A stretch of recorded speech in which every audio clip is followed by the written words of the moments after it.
Hey everyone! Today, we're reviewing the Rootlabs Sea Moss Gummies, which are marketed as a natural superfood for immune support, digestion, and skin health. But let's talk about the side effects you might not hear about. The positives first. Sea moss is packed with iodine, vitamins, and minerals. After taking the gummies consistently, we notice subtle improvements in digestion and energy levels. They're also tasty and much easier to incorporate into a daily routine than raw sea moss gel, which can be a hassle to prepare.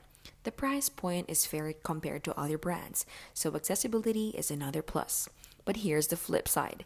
Because sea moss is naturally high in iodine, taking too much can actually throw off thyroid balance. We also noticed that on days we took more than recommended serving, bloating and mild stomach cramps occurred. Another issue is that the gummies contain added sugar and flavorings, which may not be ideal for those who want a clean supplement. So while the gummies can provide real benefits when taken in moderation, overdoing it can cause problems. Our verdict is they're worth trying but definitely not something to binge on. This has been How to Literally Be Keeping Smart and Simple and Scam Free.